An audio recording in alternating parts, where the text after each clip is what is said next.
All right, three, two, one. To the audience of zero, maybe one or two, this is Arusha from Push, a Cure fan documentary.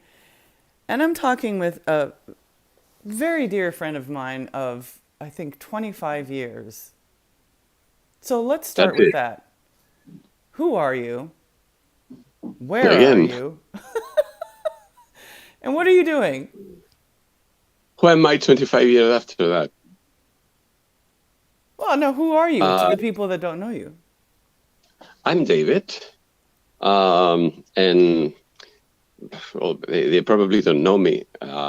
I'm just a regular Cure fan. That's an evolution from the last time. It's a regular Cure fan. Um, the thing is, we met in Italy in 2000, right? In a circumstance that it's kind of uh, have it has been like uh, it just stays the same 25 years after that. It's like we still meet somewhere in the world following a band. Maybe by a So dumpster, maybe at a train station. yeah, um, but isn't it great? I was just checking the videos from 22 years ago, and it's been very weird because we were kids. We were literally kids, and uh, but I was just talking about that with our dear friend Thierry from Switzerland a few days ago in Italy. It feels amazing how 20 something years after that, uh, our passion stays the same for Indeed. following the band we love. It's amazing. So let's go to the. I want to go to the root of your origin story. Not when Mm. you first heard The Cure and oh my God, you love them, but when when did this ignition start for you to follow them to more than one show? Yeah. Well, actually, I first saw them 30 years ago during the Wish tour when they played in my hometown in Barcelona. Um, it was a kind of a life-changing experience. Like, even it was a very weird show because Simon Gallup was not there. He had been like, he was in hospital, like sick of, I'm not really sure what. But yeah, I felt like that was something that I really wanted to happen as often as possible, with a huge, let's say, disadvantage. I was 17 years old, and when you are 17 years old, you have no money. Um, so doing what we do today was very complex. So it was 3 years after that when they toured in 1995, and they had a last-minute show in Madrid, taking the place of REM, who had to cancel because of illness of his drummer. So That what I'm hearing is that everyone's getting ill in Spain. Is that correct? Oh, really? Is that Simon was true? ill in 1992, then REM gets Well, ill. Anyway, continue. Simon didn't even got to cross the Spanish border. Ah. Um, yeah, but yeah, I get your point. That's an interesting one.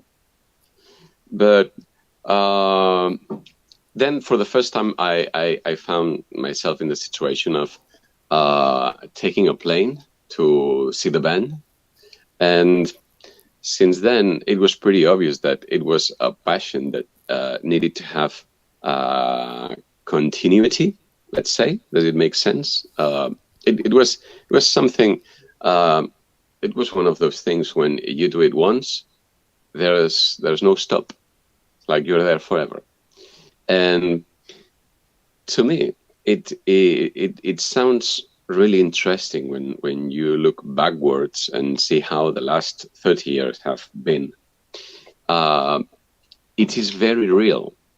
I mean, when you have a passion and you keep it for 30 years, it's obvious that it's true. It's a true thing.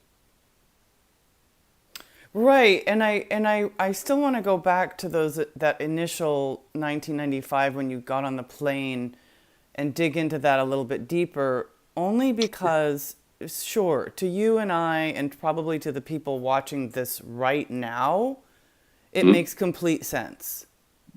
Yeah. Everything we're doing makes complete sense.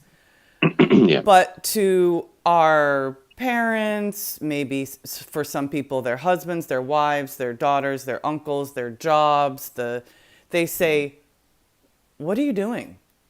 Yes. Why? Like, what are you escaping? What is it with this band?" And I like to hear from other people when you were there in that 1995 moment, if you can talk a little bit more about that. Yeah. Well, actually, it was the first time I had to reply a question that we have probably you've heard thousands of times, which is why again? You know, I was a teenager at home saying, well, I need to go to Madrid.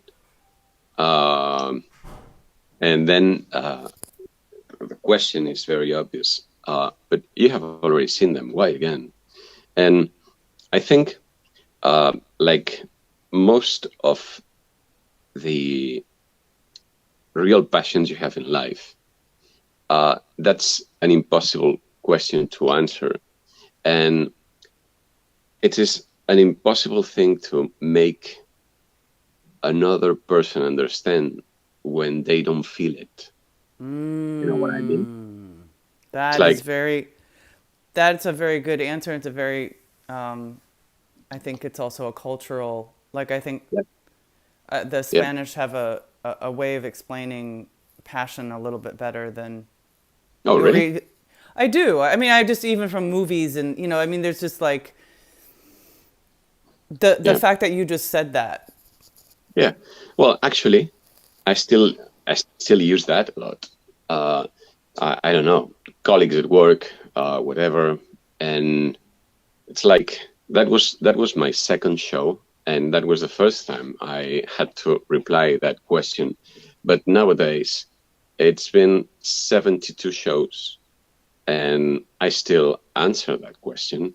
But then, as time goes by, the answer changes because, as you know, it's easy to get bored or tired of kind of giving explanations about the reasons why you uh, follow your passions.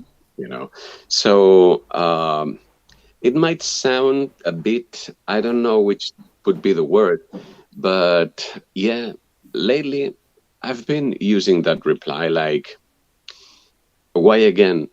Uh, I would tell you, but you will not understand. You know, like I've tried hard for years and years and years, but you know, I I I I don't see the reason why it is so difficult to understand. Uh, there is a very easy explanation. The things we like, the more time the better. You see, Right. whatever it is, whatever it is, it's like yesterday you did things that were probably very similar to today. You still do them because you like them, and it's the same like uh, every stupid question like, but is it the same? Is Are they the same songs every night? And to me, it is very easy to uh, make someone understand that your regular Tuesday and your regular Wednesday are very similar, and you can enjoy them both. You Right. know, so um, but I think that there's something there with people feeling a bit uncomfortable about someone being so, what would be the word, implicated in in in having fun, in in in taking their passions to the end. You see what I mean? I do, I do, and you're reminding me of something that I sent a friend of mine, one of the fanzines that I make, and he likes The Cure. He loves a bunch of music, but he's never, done any of this stuff. And it was interesting. He said, yeah, I read your fanzine. And it was funny. I almost got envious of how passionate you are. I almost got envious at how into anything you are, because I don't feel that. I don't have that. And sometimes over the years, because for me, I started this whole documentary process because of this exact thing. Like, I had this passion, and these people are starting to ask me why. And I was not only The Cure, but The Cure was like the ultimate, ultimate thing. I mean, I see tons of music. I love music, blah, blah, blah. And I feel at home as being in the audience, That's my home. It's like my home away from home. So I love the music, and when I'm in the crowd and we're all in the music scene, nobody's asking me for explanations. Yeah. And it's just easier. And so then I go out of that world and they keep asking me why. And I'm like, Jesus, do I have to fucking show you? Okay, I will show you somehow. I will show you why this is important to me. And still 20 years later, it's very hard to explain. But what I'm finding is that some people don't feel that same, what's the word? Nick Cave always says oxygen, but it's like they don't transcend through music, so they don't understand. Like, they can compare, like, well, if you go see a sports team, somebody's winning and losing. That's it. That's it. But they're like, where's the fight? I'm like, there's no fight. There's a conversation, and there is a conversation between the music and the band and the fans and the night and the weather. Exactly it. But it's an interesting point, because at the end it goes to the explanation itself. A show is never the same twice. Absolutely never. Like, even if they play exactly the same, your mood is a different thing from yesterday. There's many factors that influence on how you leave a show. Like, what's your location inside the venue? How's the temperature? Whatever. Like, you feel better, you feel worse. Someday you feel a bit sick because you've traveled, whatever. Someday you feel really good and really fresh. And at the end, show is about art. Is a demonstration of art. And art is a very different thing each day. In one side, there's your vision. On the other side, there's the part that comes from the stage. These guys are not the same every day. And at the end, on stage, is the combination of what 6 guys are doing. And each of these guys is in a different mood than yesterday. They have a better day, a bad day, whatever. They have argued on the phone with their wife 5 minutes before going on stage, and they do the show in a kind of anger mood, whatever. So it's so many factors that influence on what a show is given and how a show is received on your side. So, but I guess at some point, and I don't want this to sound offensive, but one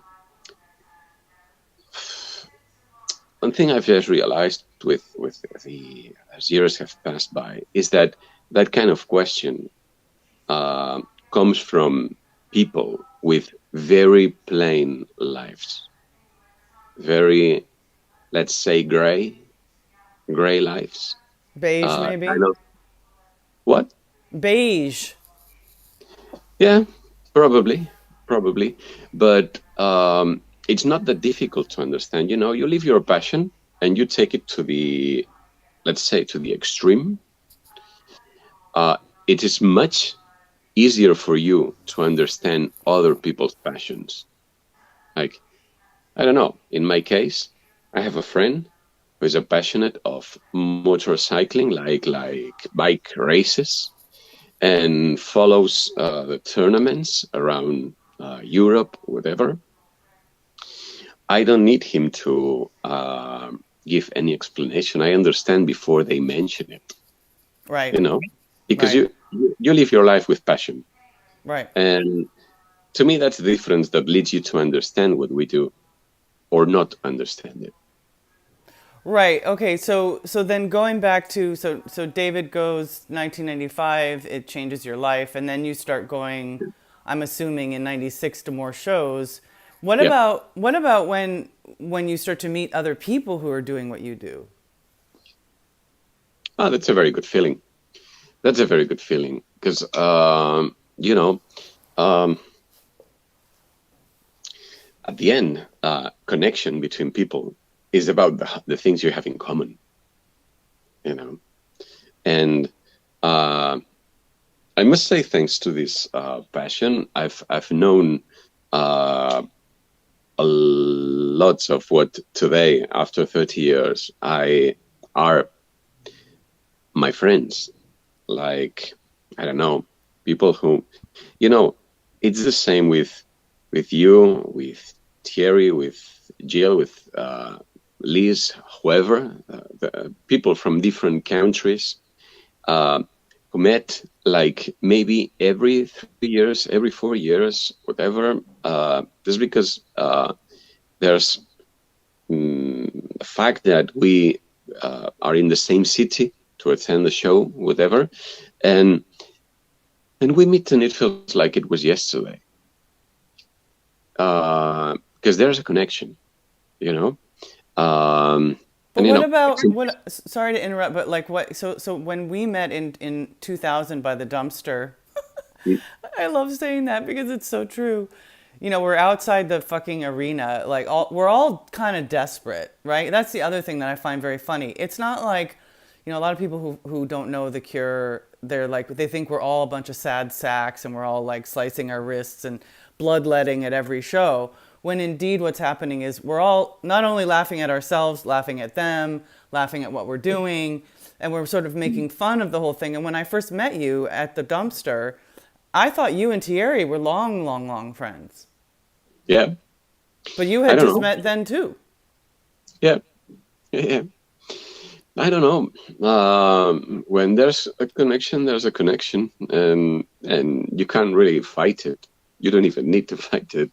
But I don't know. That's the things in common. The thing you have in common, like, puts you in touch, and then you can get better, get well with any other people. Uh, but you know, and you've lived that recently. When after a show you share a table at the dirtiest McDonald's in town, just because it's the only thing that stays open at that time, because you know, Robert plays until he can't play anymore, and then it's time for breakfast.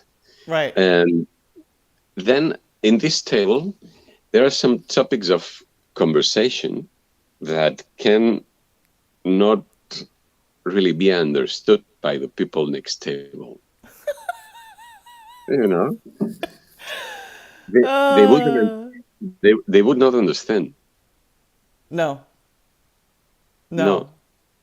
So, yeah, okay, so I can imagine the table right next saying to each other what they say about like cockatoos.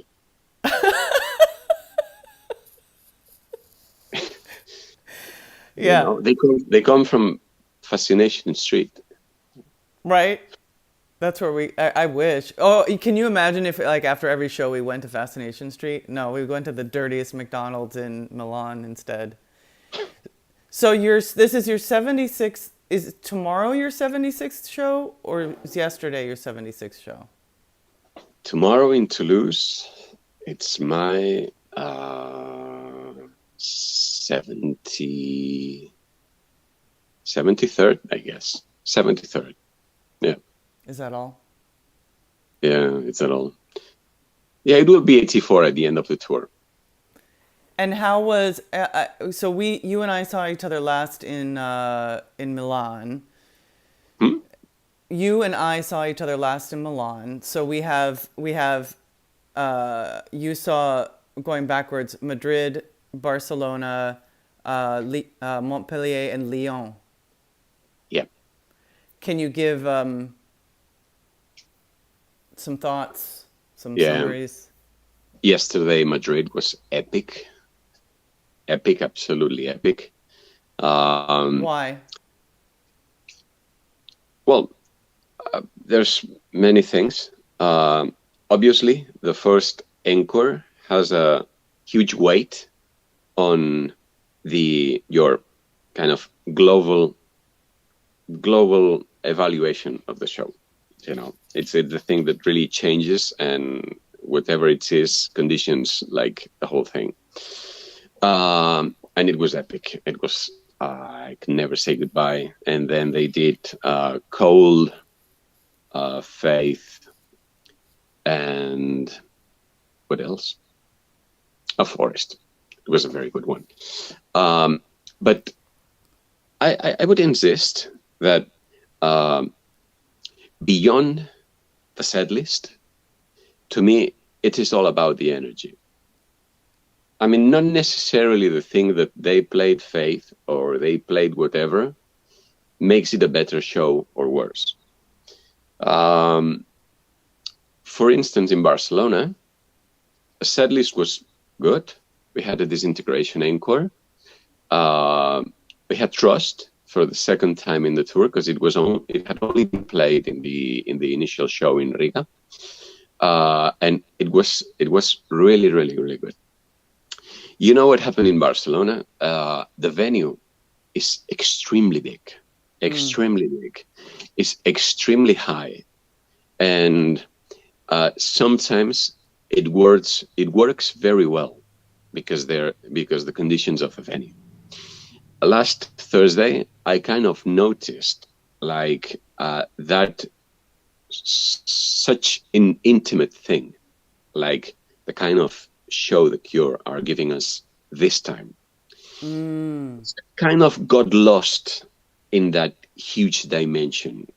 You know, the thing that the fact that the venue is so huge also doesn't really help in the sound you get. You know, it kind of gets lost. Right. And that goes again to the fact that there are many factors that condition if it will be a better show or worse. The show was incredibly good, but I enjoyed much more watching them yesterday at the Withing Center in Madrid, because it's a smaller venue. It looked really packed, and it was a very, very focused show in terms of atmosphere. You know? So for me, yes, yesterday Madrid was epic, one of the best, not just one of the best of the tour, one of the best I've seen them. And you know, Lyon was a great show, Montpellier as well.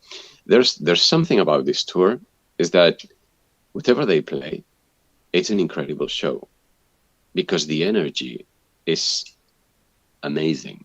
I mean, the energy these guys have on stage in this tour, it's I'm not gonna say better than ever or the best or whatever, because that doesn't exist, but it's very, very high. It's a very high level of energy. And, there's something about Robert that, Robert used to be this guy who could you could stare and find this prophet of darkness, and like performing in his own world, just focusing on his emotions, whatever. And there's something lately, I think it comes even from 2019 and the festival shows they did. There's a point where it seems like Robert is the person in the venue who most enjoys the show. Not the audience, not whoever. I feel like Robert is the guy that most enjoys the show in the venue, and that really transcends the feeling, really transcends in the audience. And this is why I think since then shows are really magic. No show you saw on 2019 was a regular show. They were all incredibly energetic performances, and that's whatever they played. And in this tour, I kind of feel exactly the same. It's like I still have 12 shows ahead, and I know they will all be 9 to 10 over 10. Right. Yeah, no, I feel the same way about the energy shift. And in my reality, in my movie, I chalk it up to circumstances, global circumstances. Like 2016, The Cure, you and I actually had a conversation about the sound of that band, that 5-piece with Reeves, because Reeves came in 2012, 2013, and it was it was fine, but it was a little bumpy. And, but then by 2016, there was a real gelling. But there was something, and this is me completely projecting onto Robert Smith, and I'm probably wrong, and somebody's going to yell at me or something, but I don't really care, because it's just a fucking opinion. But I felt like there was this a little bit of guardedness of whether it was the politics, because he definitely was saying, what the fuck is going on, like wrong number, where there was a lot of allusions to Trump and Brexit and all the bullshit. So there were great shows, but there was a little bit of a guarded feeling. Then when I saw them in 2018 at Hyde Park, I felt like the split between the audience and the stage, the audience and the band, was broken. And part of that I felt I witnessed, especially at Hyde Park, when he said, if you asked me 40 years ago if I'd still be doing this, I'd say absolutely not. You're crazy. And, he sort of said, I have you, like, thank you for coming along with me and with us. And it was just more of this, like, wow, we're all still here doing this together. The new ones, the old ones, the ones that weren't born, the ones that have passed. I definitely got that in 2018, and it continued in 2019, and it felt like he was, Robert especially, was more open-hearted and playful with his audience. And now, for me, with COVID, post-COVID or in COVID or whatever the fuck we're in, I'm very grateful that he seems to be energized and sort of be reminded of how wonderful it is to give this gift and for us to receive it, and maybe we give it back to him, and hopefully all of the entire band. I really hope the entire band understands that the power of one song to one person is it's a gift. It is. Actually, you mentioned the COVID period. We all felt like what we are living these days in the European tour could probably not happen ever again. you know, that was a possibility. And I think it has a lot of weight on how the shows are going on, for the band, for the audience as well. And this is why I always feel so irritated when I read people complaining about the set list, complaining about if this member does it better or worse, if whatever stupid thing from his own traumas they are projecting into the band, because that could have been over forever. And the fact that it is back can only awake a feeling of gratitude in us, or at least that's how I live it. And I think that's a lot to do with the way Robert performs and lives his shows nowadays. It's like Robert has come from being this darkness prophet to being pure light, like being a guy who smiles when he feels happiness, and who cries when he feels sadness. I mean, Robert is being very emotional lately in the shows, in both sides, in both directions.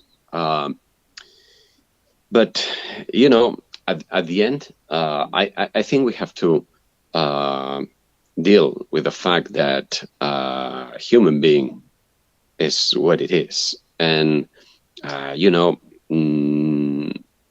whatever reasons or whatever non-reasons you have to complain about life, there's people who will complain about whatever, because that's how it works. But after everything we've lived, 30 years later, it is a miracle. It is a miracle. There's plenty of bands who come from the same generation, the late 70s in the UK, whatever, the 80s. You can't see them anymore because they died. You can see them anymore because they can't stand each other and they don't tour, whatever. We are very lucky. Very lucky. Very Very lucky. lucky. Actually, now that you mention Hyde Park, I remember this thing Robert said was very emotional. I remember on the third night in Wembley, 2016, which was a very weird tour. I can remember Robert thanking the audience at the end of the show and saying, we are so lucky to still be doing this. Yeah. And those are some words that made me think a lot. They are as lucky to still be doing this than we are of still being able to enjoy it. So just leave it until the end. Yeah, That's it. yeah, it's when you're reminding me of something that's been happening to me, that I've been doing my cycles through this tour are elation, exhaustion, I'm ready to go home, I don't want to go home. And so sometimes, or and then thinking like, what am I going to do for work when I get home, or whatever. What am I going to have to do for dinner tomorrow or something, or why is this person talking? Like pulling me out of it. So then I close my eyes, and for me at night, this tour has been very symbolic because I close my eyes and I listen to the music, and I can really, for some reason, hear Simon's bass much better than in a lot of other tours for whatever reason. Hmm. And at night, particularly, it's been affecting me because I remember being 15 because I saw The Cure when I was probably the same age as you, but I'm older. So my first show was 86. And I think I had heard like Let's Go to Bed even when I was 14, when I was even younger. And I go to the record store and I try to find an album and I don't know what to buy because I heard Let's Go to Bed and I couldn't find it and I didn't know what they looked like. And there's these ladies like waving a flag on an album cover, and then there's these like weird faces, like three weird faces, and then these like cherubs, and I'm like, what the fuck? Like, what do I do? So I remember being at the record store and getting Happily Ever After, and at first, Faith and 17 Seconds as a young girl, I didn't really get it quite right away, but then Of course. slowly at night, and I mean, all those songs, that whole record, Happily Ever After became like a pivotal. Mm. I consider that a record, even though it's Faith in 17 Seconds, but it's because of what I Mm. bought and who I was at the time. So Yeah. now when I hear At Night, I think, fucking hell, like if you told that girl at that record store in Boston, Massachusetts in 1980, whatever, that in 2022 you'd be seeing them live, Mm. playing it so fucking good, and that like, I love all the members of the band and I've loved, blah blah blah, but for me Simon has always been like a superhero as much as Robert is, and so to see him play, oh god, to play that song, it's like it trips Yeah. me up in the Yeah. best possible way. It's funny because I feel exactly the same. At night in this tour, it's a crucial moment in the show. I don't know why. I don't know why, but uh, I think Robert is finding a new way also to perform his songs. Actually, what he's been telling at some shows, uh, this little kind of absurd speeches he gives us, which are not really easy to understand. But then there's something there. They're complex. I'm sorry, it's just so funny because you could.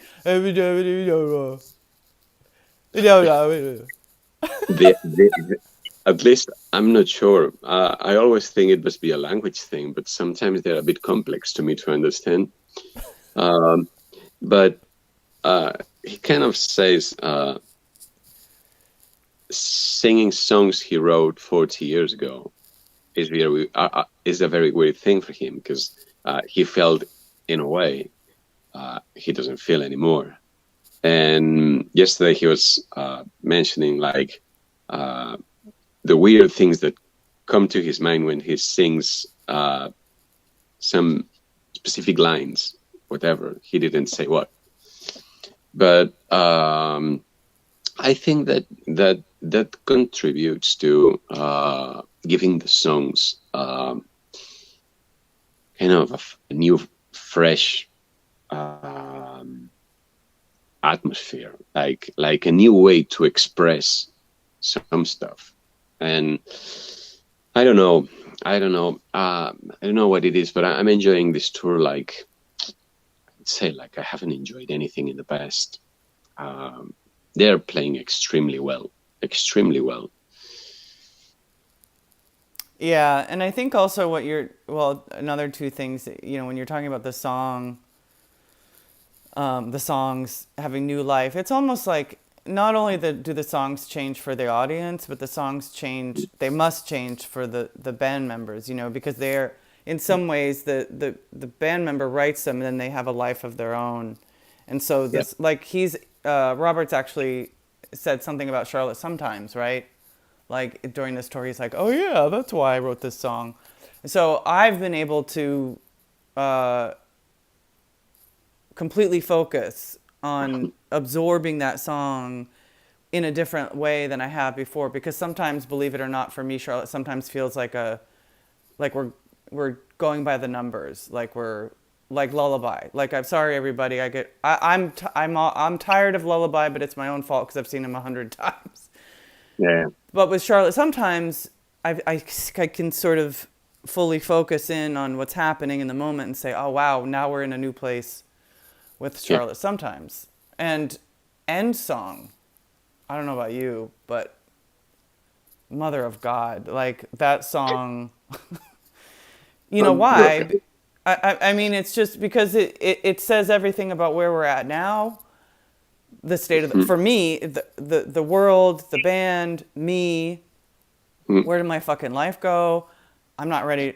For me, I get into a very meta, like, I'm not ready to die. Like, when I die, I want to be at this perfect place that everybody thinks they're going to be at, where you're, you know, comfortably on a bed, surrounded by the ones you love, and then you just go, but Mm. that doesn't happen. You know, no regrets, no looking back. But that End Song is like living in that, for me, that terror of like, fuck, like, where did it all go? End song, to me, at this stage of the tour, and having had uh, 5 songs, let's say, launched in the live set, to me, End song is what makes makes everything make sense. You know, it's, to me, it is the piece that makes me feel enthusiasm about this no new album. You know, is what gives you the hope that at this stage we can still have a great album.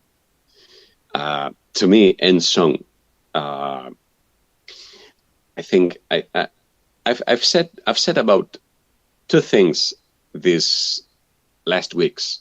It could be some of the best stuff they have written, and it's 2 things.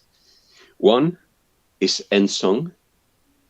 To me, this song can make history in the Cure career, like maybe one of the best songs he's ever written. And I also think, I was telling my wife yesterday during the show in Madrid, as they played Nothing Is Forever, to me, Promise You'll Be With Me in the End is the most beautiful lyric Robert has ever written. Promise you'll be with me in the end. That's what resumes everything. Because, you know, that sentence to me is all about what the Cure has been since it started. It's like the anxiety, sorry, the No, wait, anxiety. I'm going to keep that word. We just made a new word. what was it? Anxiety. Yeah, I'm keeping it. anxiety, right? And I think, you know, you know what I think is making Robert write this kind of stuff again after so many years of writing weird things, like the Homonymous album and 413 Rim. A couple of albums I don't really get into very easily. Is that after this period, Robert is again this guy that writes about his fears, you know, about his existential fears. And, you know, I can remember the first time I heard him sing, Promise You'll Be With Me in the End. I thought, wow, this sentence captures the the whole existence of the Cure and the message they've been giving since they started until today.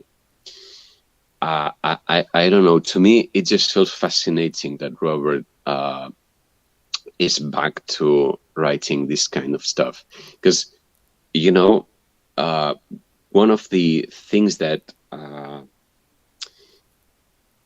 to me, I don't know how to say that, but Do you at want to say no it in point, Spanish? at yeah, at no point, maybe in Catalan, at no point they sound contrived. Say it in your native language. Just one. Contrived? No, just say the sentiment, even if I don't understand it. No, no, no, it doesn't make sense. No, do it, do it. I can get it translated later. No, no, no. It is to me. It is very clear. Is that nothing really sounds forced. It doesn't sound like Robert sitting and saying, "Okay, I will write dark stuff again, and I will write about my fears like I did in Disintegration and all those records." To me, everything feels very natural. You know, like a guy in his 63s saying, "Promise you'll be with me in the end." To me, it's completely natural, completely. Yeah. And you know, to me, is what makes all this new stuff so authentic. Like, wow, we are back to the good times. I don't Well, and know. then can we talk real? I mean, I know we're gonna need to end this soon, but and I will get back to you because you're in one of your 8 shows, even if you can't hear me when you're at the show. But I think it's worth a mention because we've talked a lot about Robert, but just all the other band, like Jason's killing it. He's on fucking fire, right? Absolutely, absolutely. A great topic would be what is happening this year with his hair.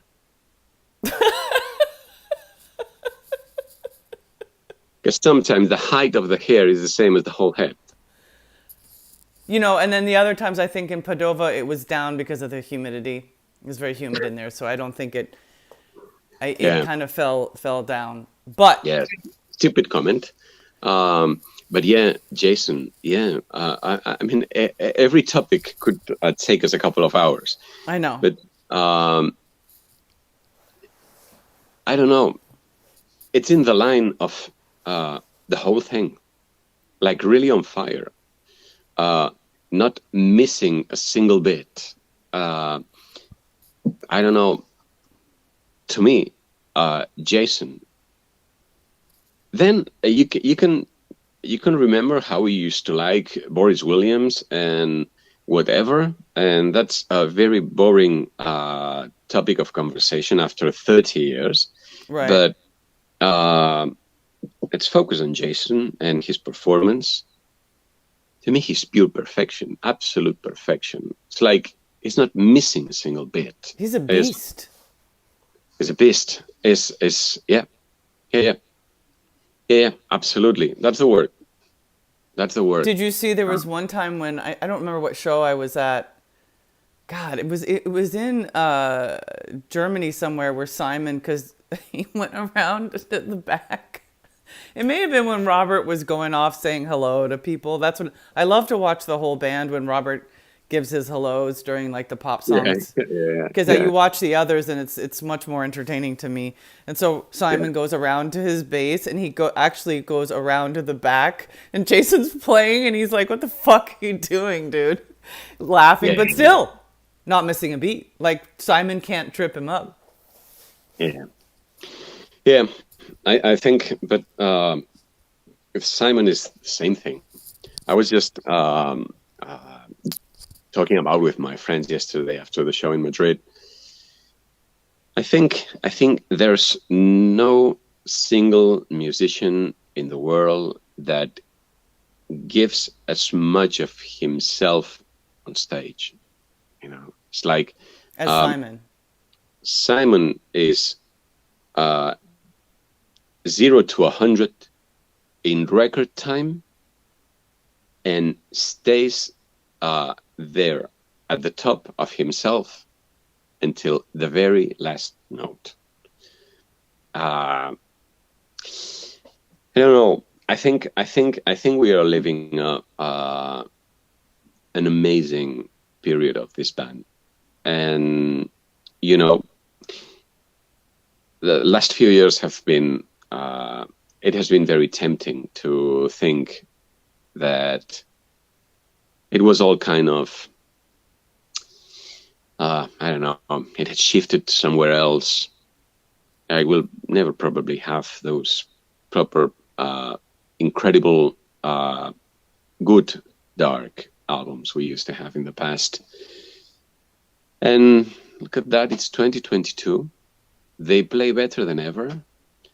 I can't really understand what happens with Robert's voice. It's like he's got new vocal cords. Don't you feel like that? Yeah, it's wild. He's probably bought a new ones. Yes. And he sounds like when he was 25. So clear, so there in the right precise tune. I don't know. I know everything I'm saying is kind of reveals I'm not objective at all about this band. I can't be. But you know, I think we've gone through low periods in the band, whatever, 2004. Then these 4 tour Strange in 2008, very weird, with no keyboards, with Paul Thompson playing whatever, and everything sounding so weird. And but you know, I think we have enough elements to have a right criteria of what we are seeing, and whether if what we are seeing is good or not, or better or worse than what it was in the past, or whatever. And to me, it feels like this tour could be one of the best we have seen them.